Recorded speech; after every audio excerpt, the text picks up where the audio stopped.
Hello my friends, how are you? I hope you are all fine. This time, our topic will be all about the nature of succulents and the benefits we can derive from them. Before I proceed, let me show you the evidence on how I love to collect succulents too. This is the evidence.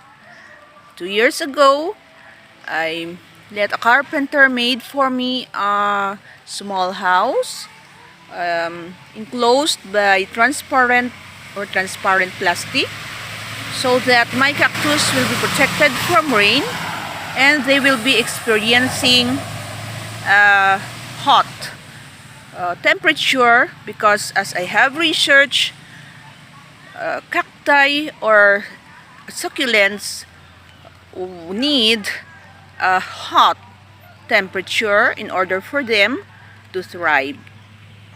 So I had only a little ventilation, but unluckily because of the strong typhoon last December, this is what happened.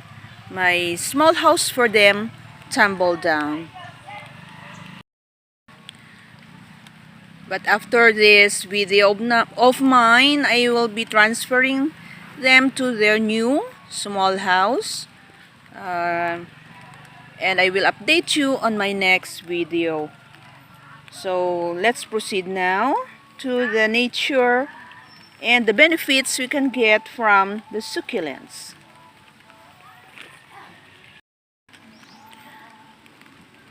First, what is succulent? Succulent is any plant with thick fleshy tissues adapted to water storage. Some succulents example are cacti. Cacti store water only in the stem and have no leaves or very small leaves, whereas others, examples agaves, store water mainly in the leaves. Gelatinous example are the aloe vera, in which interior of the leaves store water, and this idea I researched from Britannica.com. What are succulents good for? Succulents help us breathe better even at night. Succulents purify air. Succulents have healing power. Succulents improve our focus and increase our productivity. Succulents are easy to look after. Succulents adapt to circumstances or to any circumstances. And caring for succulents reduces stress. Sure. So this is according to succulentally.com benefits. Now let's proceed to the spirituality that succulents represent. This means that it symbolizes peace and healthy living. They are known to survive in any areas where most plants can't. Because of this, succulents help us realize that our life is worth living. Succulent plants also represents good fortune and goodwill, according to EdenSucculents.com.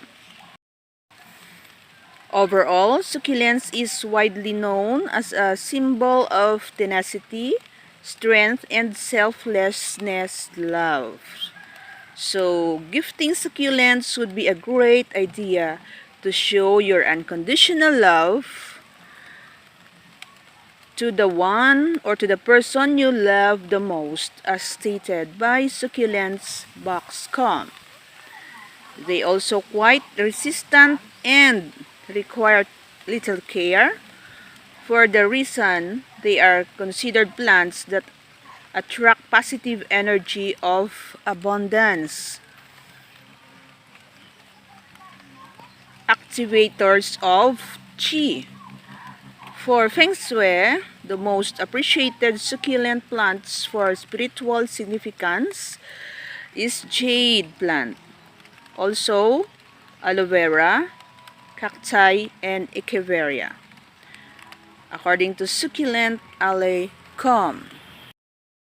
Succulents are considered good luck because it is believed that the succulents have the ability to retain water that is equal to retaining wealth and abundance, and are capable of thriving in adverse conditions that equal absorbing all the negativity that goes around, according to Succulents and Bugs.com. So, I will also share my ideas on how I was able to let them grow for almost 2 years already, because my first batch of varieties which I bought 3 years ago all died because I really don't have the idea, and I forgot to research on how to take care for them in order to survive, and I only depend on the suggestions of others. So I did not surrender.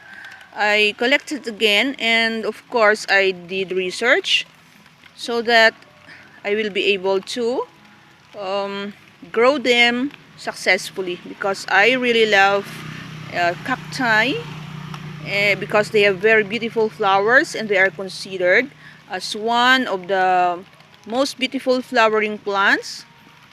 And the succulents also, or I mean the ones that have no thorns, because they look so crunchy. So my sharing about succulents will be shown on my next video. So that's all for now.